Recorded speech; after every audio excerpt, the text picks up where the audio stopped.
Mm. Ladies and gentlemen, boys and girls, people of all identifications, it's time for the Battle Hymnal. I am Nathan Lawrence, one of your hosts, and welcome to everyone's favorite, well, I say everyone, but most people's favorite UGA focused film breakdown show. I am joined today by my intrepid co-host, first our producer and analyst, Josh Hancher at dog_stats. Say hello, Josh. Good evening, good dogs. Good evening and go dogs to you. And also by Graham, Graham Coffee of Dog Sports fame. Say hello, Graham. Hello. So we are here today to break down the latest No. You're here to take your victory lap. Just don't do the, come on. Get there. We'll get there. All right. We're here to break down the Mississippi State versus Georgia game. That breakdown will consist of approximately 20% play analysis and 80% Graham and I just spiking the ball, Rob Gronkowski style. We were correct. Yeah, I'm wrong a lot, like most of the time about most things. I'm wrong. So I was very right. We were very right about this, and we were not just right about what was going to happen. We were right about how it was going to happen. And look, we're going to probably get like the next 8 things we predict incorrect. So let us have this. Let us have this one because we're going to get a lot of them really wrong. So just let us have this moment. So I mean, I predicted us to beat Florida.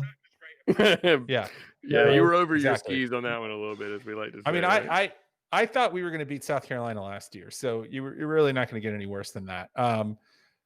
So there's a lot to talk about, some good, some bad. I think there's no reason to bury the lead here or pretend that there's anything other than one story of the hour, which is JT Daniels. So, Graham and I we said on our JT Daniels preview show that we thought that he was going to be good. We thought that he was talented. We thought we hadn't seen this much talent in under center for Georgia in maybe several years. And it's one game, but I would say that he validated what we said. So what I think we're going to look at tonight is not just like what he did, but the specifics of what JT Daniels did against Mississippi State that we think is good news for the future, and also that we think fits in with what we had said previously. So Graham, do you want to just let's just get right into this. Let's cue some plays. You want to give us a play to cue? Yeah. Let's check out clip 6 to George Pickens. Yeah, this is a great play. And this is not like, the home run ball. But I think it shows an understanding of the offense and an ability to really excel in a read-based offense, particularly. So we have what looks like an RPO here, and Daniels is going to motion Zeus to his hip. He sees the blitz, pulls it, and just hits Pickens. He also sees that Pickens has a huge amount of cushion, and I think that's been a huge frustration for us on this show, and I'm sure a lot of Georgia fans this year, is just that George Pickens, when healthy, has been open a lot, and we haven't been getting the ball to him. And if a guy is going to back up to a 8-yard cushion on 1st and 10 before the ball is even snapped, and then backpedal out off the snap, then you have to take advantage of that. And I had a buddy that texted me in I think the first quarter, maybe early second quarter of the game, and was like, we should throw to Pickens until they cover it, and then we should throw to someone else. And basically that's what we did. We threw to Pickens until they covered it, and then we threw to Jermaine Burton when they started shading defenders towards Pickens. So a lot to like there. What did you see, Nathan? I mean, a couple of things. One, it's not a very hard play action. Part of that is because it's kind of a high snap. But I do think that this is an RPO, and I think it's actually a side adjustment from Pickens to go into the curl there, or that sort of in-breaking route, because you can see that when he does it, that you can see that Pickens is actually looking in all the way up to the snap as the A-gap blitz is coming in. And that to me looks like just good option route work. We kind of have talked about the 2-man game in our pre-production quite a bit, where it's just, you see something, and if both guys see something and you can deliver the ball, you can have success. And I mean, Georgia, there's no secret to it that Georgia didn't run the ball well, but a lot of that was because of stuff like that. If there aren't a lot of offenses that run the ball well in the face of 8-man fronts and double A gaps and stunts and pinches. There just aren't. I mean, it's not going to happen. We have 9 guys in the box, and that's how you beat run blitzes, right? That's how you beat interior blitzes is side adjustments. And again, not to like spike the ball even more, but like this was what we said is the advantage of the Todd Monken offense, right? When it's working, you have an answer. You throw the ball to where they aren't, and you put the ball where they aren't. Throw it, pass it, whatever, shovel pit. It doesn't matter. The ball goes to where there aren't people, and I think one of the things we saw was that this is like when you have. I'm going to use a strained basketball analogy. Like Georgia has had a lot of point guards that are pretty good at distributing the ball, but Georgia has not had anybody that can also score 30, right? Or hit free throws. Or hit free throws, or just like we can't go. A real offensive threat on do not feed me Georgia basketball. I will go to a dark. Well, I mean, like not even Georgia basketball, but like we have a lot. We've had a lot of good distributors, right? And what we saw from JT yesterday was that I say that like I know him. What we saw from the quarterback position at Georgia yesterday was not just distribution, but like an understanding of the game and making plays happen that could not be happened with replacement level quarterback play. Yes, right? And, absolutely. And that was happening in kind of all facets of the game. All right, 26. You want to do 26? Yeah, can we do 26? Yeah, that's actually the one I wanted to do. Do you want Graham? I'll break this down, and then Graham, if you want to go. This is just the first. This is the first touchdown to Burton. Think about this play. It's just, I mean, he throws to the right spot over the guy's head, and on its face, it's not the most impressive throw of the night from him, but it's just a completion to an open receiver where the ball came out on time, right? And that was sort of one of the themes of the night was timing and vision from him. He saw that Burton was just going to run by the guy, and you can see he 42 or the linebacker doesn't really pick him up, so it's Burton against a safety, but there's 2 guys in the zone with the safety, and he sees that the safety picks. You can see the safety picks Pickens on the outside, and he just throws it over their heads to Burton. And it was one of those things where this is a really good example of a play where at that moment, if we run it one more time here, at the moment that Burton runs through that zone, and I think it's 40 passes him off, and now there's 2 guys in that safety zone. Right. Like the opposite side, number 12 is not going to roll over fast enough for that to happen. I mean, and that was just, I mean, I don't know if do you have anything to add to this, Graham?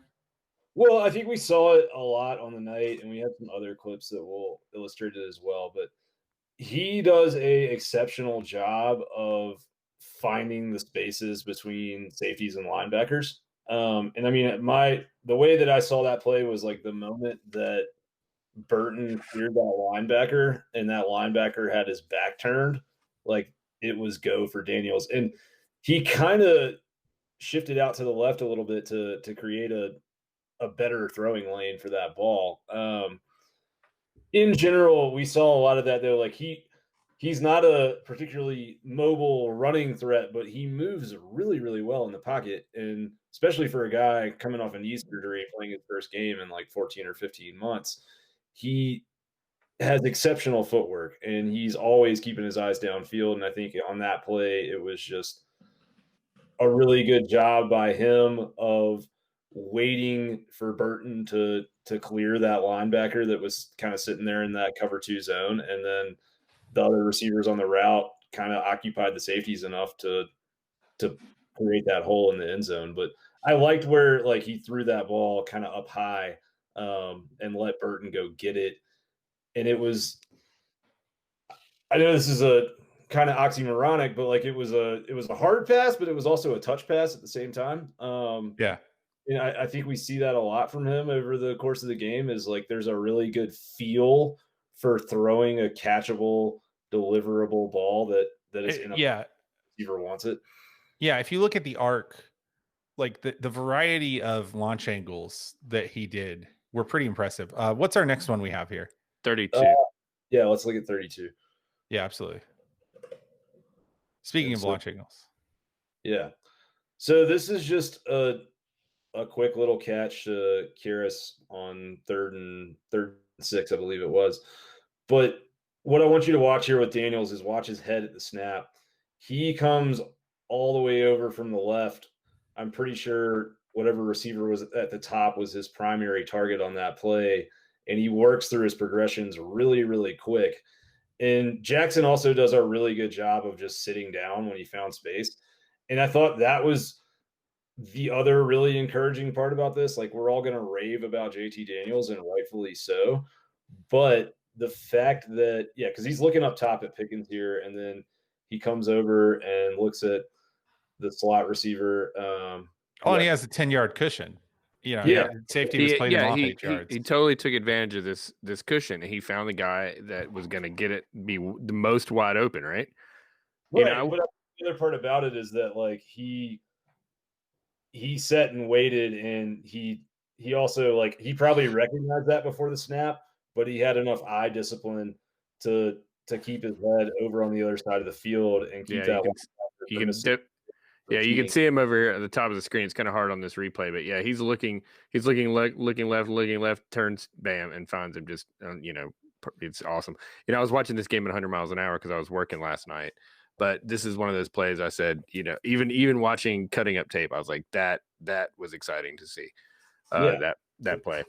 The other exciting part about that play to me too was that we had Darnell Washington lined up on the outside as the X receiver, which I think also just stresses defenses and puts defenders into conflict because no DB, I mean, number 13 there for Mississippi State, Washington has about 6 inches, 7 inches on him. And so automatically a good safety is going to look at that, and he's going to want to shade over to the side and give him some help. So it just creates more space for more guys, which I think we've talked about, almost ad nauseum at this point. Todd Monken is really good at creating those spaces. Absolutely. Well, let's hit another one. I mean, there's no reason to stop. Let's what's our next sequence here? 46. Do you want to take this one? Oh gosh. Yeah, this sure. Yeah. Both of our favorite plays from the night. Yeah. This is there's a play a few plays later, the touchdown to the almost touchdown to Pickens. But other than that play, this was the play where I was like, JT Daniels, like, I mean, at the base level. Okay, so just keep this running because I got to wax rhapsodic here for a second. At the base level, the question come with JT Daniels outside of health were evaluators wrong, right? Ultimately, was he really the 5-star kid that he looked like in high school who went 15-0 and won the high school national championship? And this is a throw where you see, yes, this is a throw where he's got a guy in his face. The blitz pickup from Cook is fine, but not great. And, he basically pump fakes number 40 into just absolutely standing stock still, steps up from the blitz, and then throws it over everyone's head and completes a first down. And just the combination of freezing both linebackers with his eyes who are dropping into coverage, right? Then really keep catching them flat-footed with the pump fake, and then stepping up in front of the blitz. Like, this is a play that, like, most college quarterbacks don't make that play. No. Right. Like, and then delivering a dime from a weird, I mean, he delivered a lot of balls accurately. And this is a really good view of it. Great, like, fooled the camera, and then he just flicks it. Like, that's not even really he has some weird mechanics. Like, he gets very open. He's almost like a pitcher. Like, he faces where he's throwing a lot sometimes. But, like, he has the arm strength that, like, when he kind of steps up into it and, Ben Cleveland's about to step on him and he just sort of flips it over. Like, that wasn't a full body throw. He couldn't reset fully and just kind of flips it over 3 guys, right? And that's a batted ball with Stetson Bennett, not because Stetson Bennett's short, but because he doesn't deliver a ball with that much accuracy. But, I mean, B, after all of this sort of movement in the pocket and all the things that go right, he also just delivers maybe a little bit too inside to Pickens, but like an absolute rope that's catchable to where it needed to be. And that's, I just got to emphasize, there are like 4 guys who can do that in college football right now. And 2 of them are Justin Fields and Mac Jones. And I guess, Kyle Trask, maybe. Never heard of him. But, like, I really don't think Justin Fields can do that. We're not no. No, just let me talk. All right. Quarterback, but, like, that's that's not part of his skill set, and that's not really part of what Ohio State does on offense, which is, somewhat besides the point. But the thing that I really want to stress here is that, like, Georgia has an elite quarterback. Not a good quarterback, not a great quarterback. Georgia has an elite level quarterback with the skill set of a Heisman Trophy winner, the skill Yep. set, a number one overall NFL draft pick. And I wrote an article late last night on Dog Sports because I rewatched this game because I was having a really hard time, like, internalizing and processing the fact that I just saw that performance from the quarterback position at UGA. And the conclusion here for me, and I think the big takeaway from this game, and, like, we can talk about the run blocking, we can talk about a lot of shit, and we'll get into some of it, but the glass ceiling that's kind of existed over the Kirby Smart era at UGA, where you play this style of football that has a really thin margin of error, and if one of your defensive backs or one of your linebackers or somebody has a bad day and there's a couple busted coverages, you're all of a sudden out of the game because you just can't score with other people at that rate. That glass ceiling was shattered last night with him on the field. And I don't expect us to become an aired out kind of offense, but I do think with Daniels at the helm that Georgia can win games in a lot more ways than they have been able to at any other point in the Kirby Smart era, and that's really exciting. Well, I mean, and we're about to watch this last touchdown, and I want to throw a stat at you that this is from Richard Johnson on Twitter, one of the few Florida fans that I'll follow. In 5 games, Stetson Bennett threw 275 yards on passes deeper than 20 yards. Right. Last night, JT Daniels threw for 232 yards on passes of deeper than 20 yards. Yeah, that is a existential seismic shift in the way a football team operates. Right. We were not throwing deep passes to the short side of the field on low percentage throws.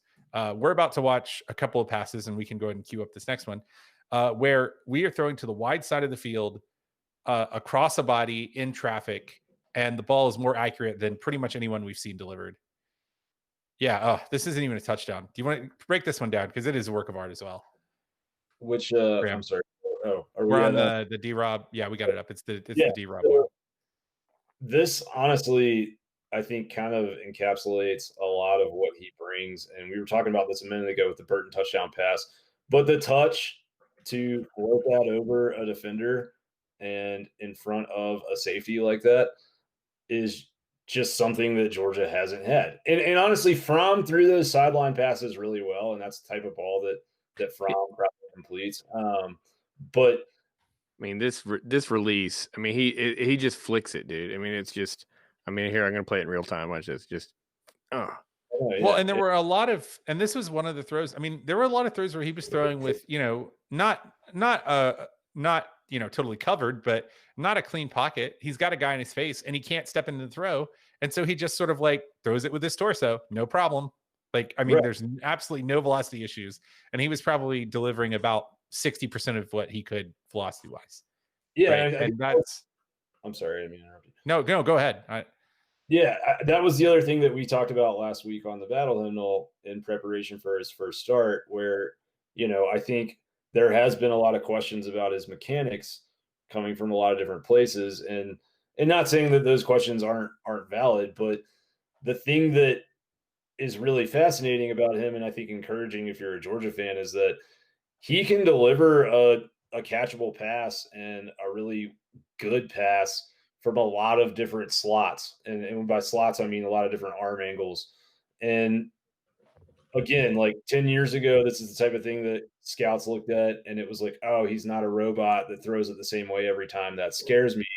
Now, with as good as defensive ends have gotten in college football and the NFL, you have to have the ability to throw around rushers, and he has the ability to do that. And I think that's kind of the interesting piece of this here is, like, if we freeze framed his release on every one of his 38 attempts last night, I think you would see a lot of different stuff. Yeah, that's a perfect play that you're showing right there, Josh, is like that little kind of sidearm off the back foot. Mechanically, is it what a quarterback coach would teach? No, but like, is it effective and is it appropriate and needed at that moment? Yeah, because it floats over two defenders that Yeah, and are if you'll run that again, if you watch it in slow motion, like he doesn't really put a lot of spin on it. He almost like shot puts it though there, right? But it doesn't really matter because like that was the ball he needed to throw. He had a right. dude wide open, and you know the axiom of, if there's one axiom that defines Todd Monken's offense, it's you throw and you distribute the ball to open guys. And the open guys have been there schematically the entire year, right? And I think Daniels really, I mean, look, he's throwing off of 1 foot hopping, right? That is like not how you throw a football, right? It's almost it's like almost like a baseball delivery. But like Daniels is a really good fit for this offense, not just because he's been doing things with air raid components for a very long time since high school, right? But because this is an offense that wants you to get the ball to the space no matter what. And it's and I, this Todd Monken's offenses have had guys with wacky deliveries, right? Jameis Winston threw in this offense for a while. Like there, and I don't really think that Monken needs a Peyton Manning, right? He doesn't need a dude who's going to stand back there and deliver the ball perfectly every time. He just needs dudes who get it to the right place. And ultimately, JT Daniels doesn't just put the ball in the right place. He does it at an absolutely elite level. Speaking Yeah. of which, let's watch this touchdown. 52. Yeah. Cool. No, I had 50 up. Hang on. I get 50's fine. No. This is elite too. All Like- of those are fine, honestly. Yeah, 50, 51. Like these three, there were 3 touchdowns that basically should have been balls that basically should have been touchdowns. And like all 3 of them were first round pick throws. Like that throw with an absolutely demonic pump fake that just totally freezes 19, totally moves 19 inside on that pump fake, just like otherworldly. Yeah. But and then with the dude in his face, can't really has to a little bit shorter on the ball, delivers a little bit faster than he wants, but he gets a perfect arc on it. He pump fakes down there to Burton at the bottom, moves 12 and 19 on the pump fake, and then just delivers. I mean, like, it's hard to throw a ball much better than, I mean, a touch. He had to come a little bit back for it. But like, if he has a clean pocket, that's just a touchdown. Yeah. Well, it should have been. It should have been a touchdown no matter what. I mean, that's like, Yeah. I mean, look. Yeah, I mean, and Jackson catches that ball 99 times out of 100. But I think the other thing that's really exciting as a Georgia fan is, like, when was the last time you remember seeing a route tree like this from the offense where a second and long on the 30-yard line, you've got 2 wide receivers streaking in the end zone, and you've got another guy, at a decent depth. It's just impressive. This right here is my favorite play of the night, though. I did not expect a dude coming off of a knee surgery who hadn't played in 16 months to spin out, evade 2 rushers, and then nail George Pickens, throw Pickens open with like a perfect jump ball that is high enough to where he can get it and nobody else is. That's unreal shit right there, honestly. It's yeah. This play, this is like it's very Aaron Rodgers. Like, it's just very like just shifty enough, weird delivery, but sort of just like gets the ball where it needs to go. And I'm not saying he is Aaron Rodgers, but that's a beautiful comparison, though. I mean, that, and I don't like, I don't know how to really like quantify what I'm trying to say here, but like, I don't give a shit about the NFL. Like, I don't care about it, and it only brings me pain and suffering because I'm an Atlanta fan. But I think that something that Georgia fans should remember, because I would encourage you not to care about the NFL, but like Jake Fromm, Aaron Rodgers, or Aaron Murray, like these are borderline NFL quarterbacks, amazing college quarterbacks, damn good dogs. Maybe should shut up a little bit more than they do, but like, I got no problems with them, but they're not NFL. They're not everyday starting NFL quarterbacks. Right. Like that throw that JT Daniels there made on an incompletion, that is the throw of a like first or second round pick. That is the throw of a quarterback that is drafted to be the face of a franchise. Like, that is, I mean, and if you have this offensive coordinator, this quarterback next year, and your defense is just mediocre, there's no reason you can't win a national championship. I mean, like, absolutely not. Yeah. Like I'm serious, seriously, and a lot of things have to happen. You got to get JT to stay, you got to get Monken to stay, and neither of those are like 100%. But if that happens, I mean, that if you project this team forward with 3 more games under his belt, JT Neal's 3 more games, a full off season, spring, whatever, like there's no reason that team can't go blow for blow with Clemson. Yeah, and loses 0 wide receivers at the same time. Yeah, and actually gets Dominic Blaylock back, gets Arian Smith back, gets Jackson. What's his name? Jackson. Roseme. Yeah, Roseme Jackson, which is a great name. Gets those dudes back. I mean, that is maybe not Alabama like proven production, but that's Alabama depth. Right. When your 5th wide receiver is Dominic Blaylock, or I mean, like seriously. Yeah, we get. Seriously. I really want to see some actual 10 personnel. I mean, Arian Smith. 10 personnel with Washington as a tight end is sick. All right, yeah. let's do. Arian Smith was a legit track star, and he might not get snaps next year. All right, let's do 52 because this is the end of the game, end of the plays we're gonna do, but it's worth going out on. We have one more clip after this. Sorry, but okay, no problem. Well, here's 52. Okay, like, look, I don't know how to be more clear. Like, Georgia doesn't win this game without JT Daniels. I know that like what I just said is super obvious, but like this throw, I mean, yeah, Jackson just beats him, and he throws it maybe a little behind him, but like, but he also doesn't. There's not another quarterback on the roster that delivers that ball, and he doesn't overthrow him. He doesn't airmail it. Like, it's where it needs to be. Well, and I don't know. I don't have much else. Like, no, I mean, the takeaway from this throw for me is that, like, in his press conference last night, before he ever sat down and watched any film or anything like that, a reporter asked him about this play, and he was just like, yeah, they were in cover 0, and I saw that, and I knew that we were going to score. He was like, I knew they were going to blitz me on 3rd and long because we had 3rd and 20, and they were going to try and get in there and make me panic and get the ball out. And I knew if I could stand in there and let our guy clear, that we were a touchdown. So that's what we did. And I mean, like, I'm actually weeping. Yeah, but to see that after throwing 2 passes that should have been touchdowns earlier in the drive, and then having a holding penalty that backs you up to 3rd and 20. And he talked about that in the press conference too. He was like, I try not to get too high on the good moments or too low on the bad moments, and just like think about the next play.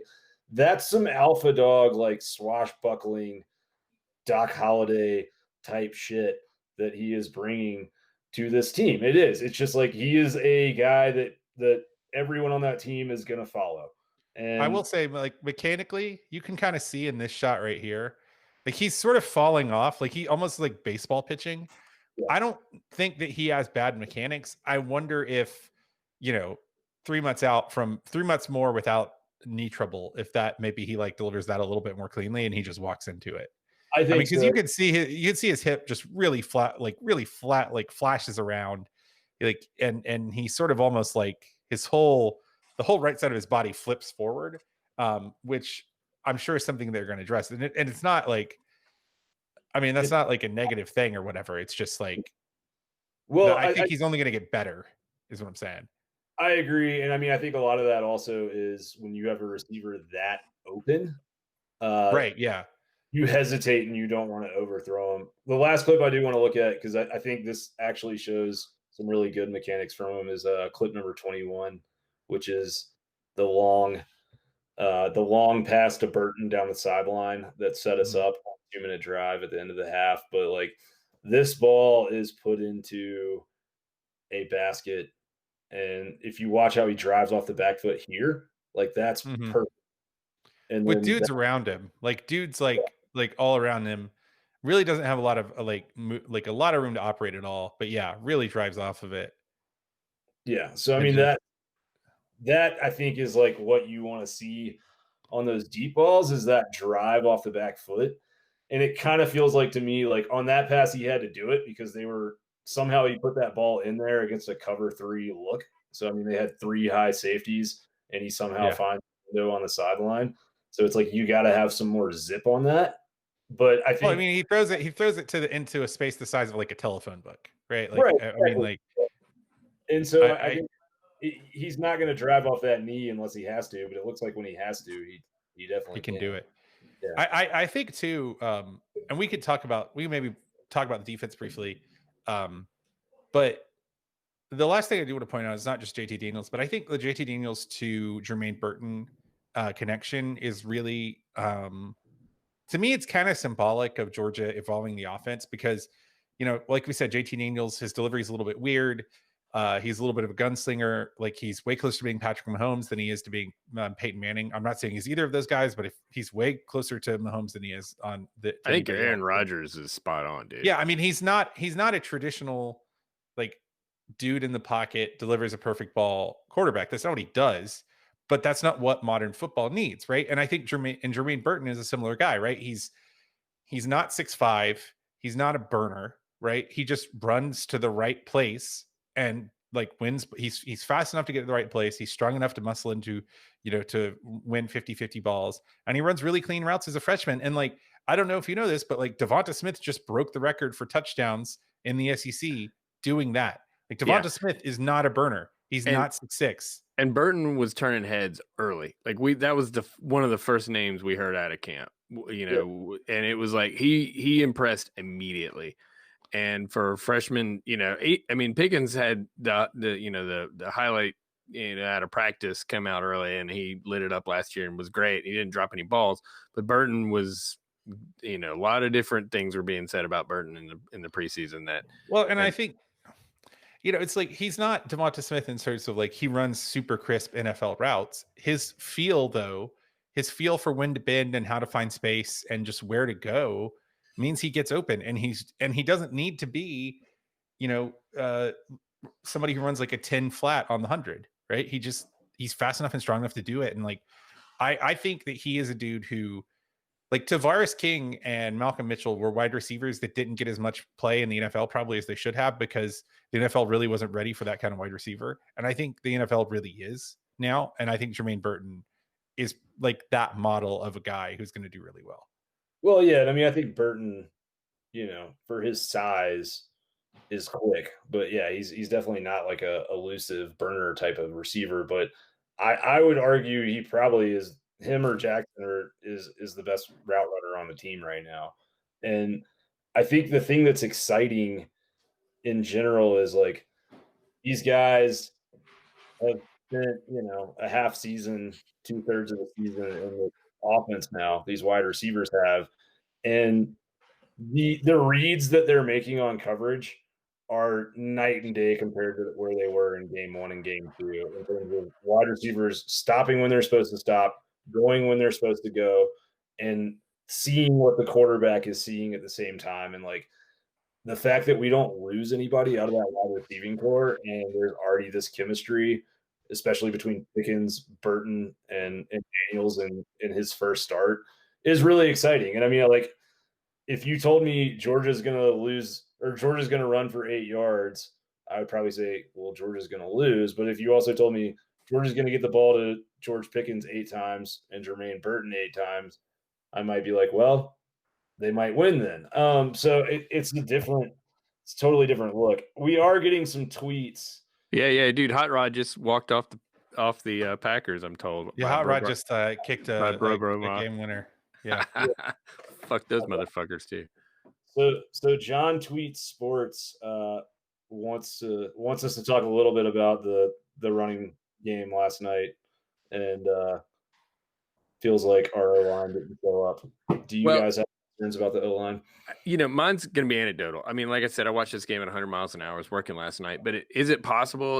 I'll just throw this question kind of on the back of John Tweets Sports. Is it possible that we went past pro and that we were just not going to let JT get beat up last night, and that the run blocking was possibly second, put on the back burner kind of thing, and that we knew we were going to throw the ball, or was it just a lack of execution on running plays?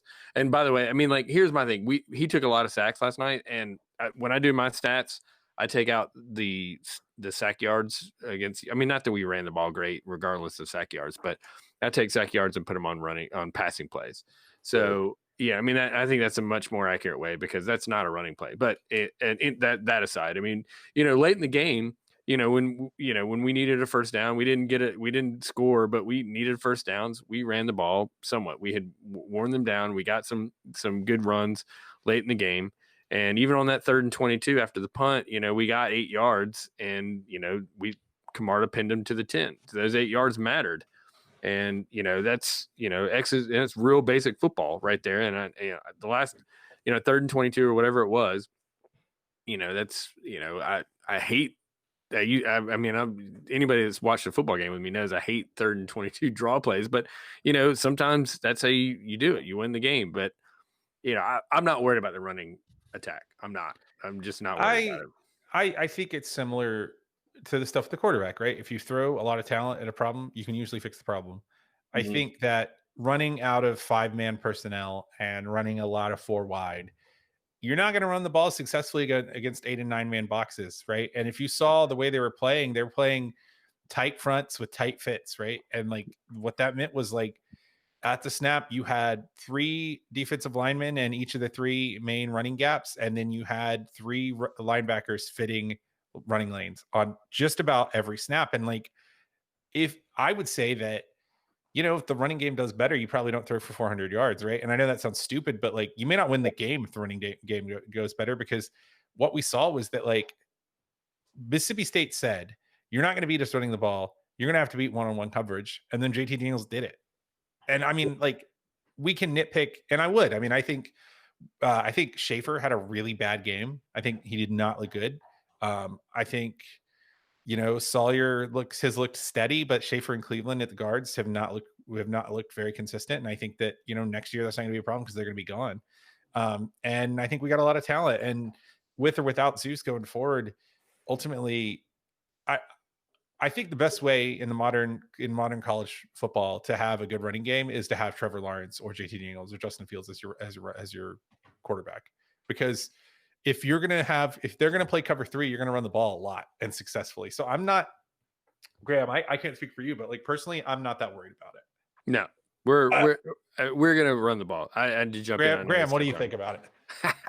I'm not worried about it in the long term. I thought it was a disappointing performance from this offensive line, but I do think some context is important. Like Mississippi State has been so bad that everyone just is like, oh, well, they suck and Georgia should push them off the ball in all aspects of the game. But like their defense has been very, very good this year. They have a top 10 defense nationally. And a lot of that, the strength of that defense is in the running game. And if I was Mike Leach and I was writing up a game plan, I would say we got a guy starting that no one's seen play in over a year, and we don't even know if he's healthy.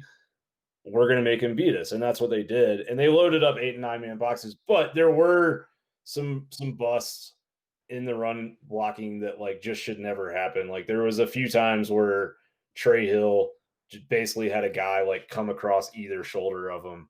Like that shouldn't happen. And I think that they'll get that fixed, but in general, it's like I look at Georgia football. It's like we're RBU, right? Like we are going to run the ball, and the O line is maybe not in the beginning of the season, but like by the end of the year, the O line is almost always a strength of a Georgia football team. And as you guys both said, we've recruited the position exceptionally well, so I think it's fine in the long run. And also, I highly doubt you'll see South Carolina come out next week and load up the box with 8 or 9 guys, because JT Daniels has proven that if you do that, you're going to get punished for it. And so at this point, it's just really going to be a pick your poison kind of thing for defenses. And that's exciting because really, if you look at the rest of the season and a lot of the games we've played, if anyone else had shut us down like that in the running game, Stetson Bennett and DeJuan Mathis or whoever else would have been back there besides Daniels did not have the ability to go and win the game like that. So I think that's the big takeaway for me. The defense, I know like there's people talking about that as well. I have some gripes with the game plan, and I know Josh, you have some stats on linebackers in pass coverage this year, but like I think a lot of like my issue with the linebackers in pass coverage was not really an issue with their individual play. It was the scheme that they were put in where they were dropping back 15 yards at the snap.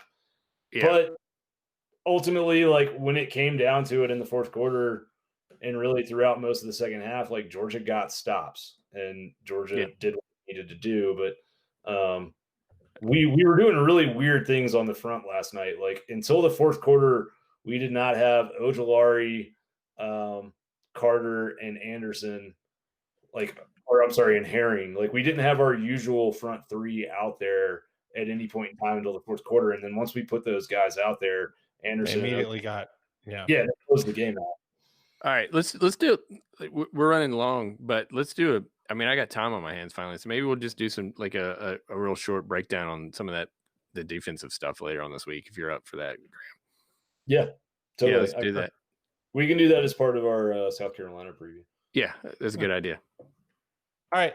Well, ladies and gentlemen, this has been the Battle Hymnal. I am Nathan J. Lawrence, co-proprietor and host of the Chapel Bell Curve, the podcast version of what you're watching right now.